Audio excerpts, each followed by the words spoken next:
콜라겐이 두꺼운 피부는 잔주름이 없습니다. 근데 콜라겐이 살짝 빠지면서 면발처럼 얇게 됐을 경우에는 잔주름이 생기고 거기에 지방이 처지게 되면 주름이 생기게 되는 거죠. 우리가 이러한 잔주름이라든지 처진 얼굴들을 전부 다 이렇게 잔주름이 없도록 처짐이 없도록 만든 걸 다 리프팅이라고 하는데, 이 리프팅의 방법이 종류가 다릅니다. 그래서 얼굴을 단면을 잘라서 이렇게 펼쳐 봤을 때는 피부에는 많은 층들이 있습니다. 이 표피 쪽에서 일어나는 콜라겐 생성은 주로 여기 잔주름, 이런 잔주름들을 펴는 방식으로 나타나는 리프팅이고요. 그러니까 주름을 주로 없애는 리프팅이라고 보실 수 있고요. 이렇게 처진 부분들은 결국은 끌어올려야 되기 때문에 더 깊은 곳에서 우리가 피부를 끌어올리는 방식도 있는 두 개의 방식이 사실 많이 다른데, 이 많은 리프팅의 방법들을 전부 다 종류와 방법과 목적이 다른데도 불구하고 하나의 리프팅으로 인식되다 보니까 이 피부를 올려야 될 분들이 잔주름을 제거하고 나서 효과가 많지 않다고 생각하는 거고, 잔주름을 제거해야 될 분들이 피부를 올려야 되는데도 불구하고 잔주름이 제거해야 될 분들이 피부를 올림으로써 효과가 좀 떨어지는 부분들, 이렇게 혼재되어 있습니다. 화장품도 콜라겐 생성하면 잔주름을 제거한다고 얘기하기도 하고요. 또는 프락셀이라든지 MTX라든지 셀라스메 각종 피부 처치 부분들이 또한 콜라겐을 생성을 시켜줍니다. 또한 우리가 실리프팅이라고 해서 한 얼굴에다가 20개에서 많게는 200~300개씩 넣는 그러한 리프팅들도 있는데, 그런 리프팅도 그런 콜라겐을 생성을 해줍니다.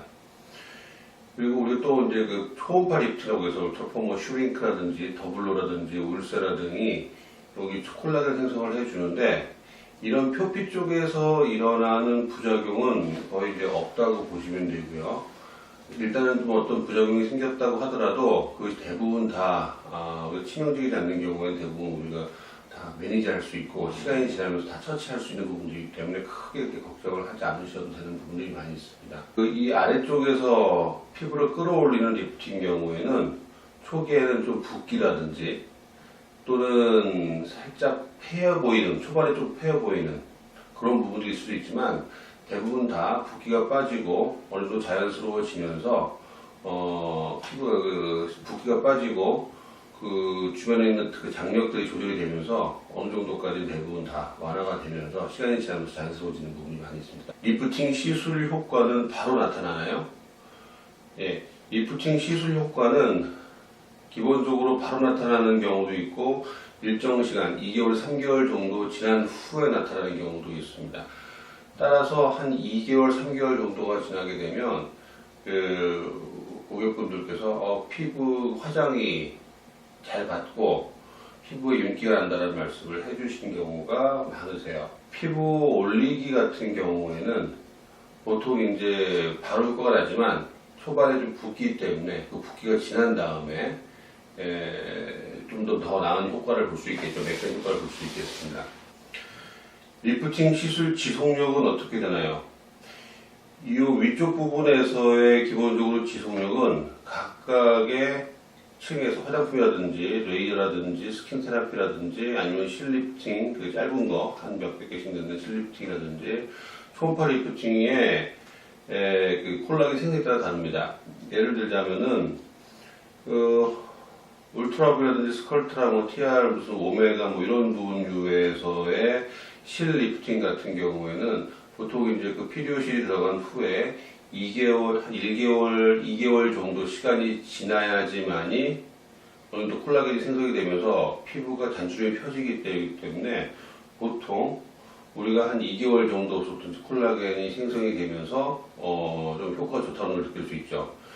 그러고 나서 그 콜라겐이 생성되는 부분이 보통 한 3에서 6개월 정도까지 지속이 되다가 한 6개월 이후부터는 이제 어느 정도까지는 다시 이제 콜라겐 생성이 중지가 됩니다.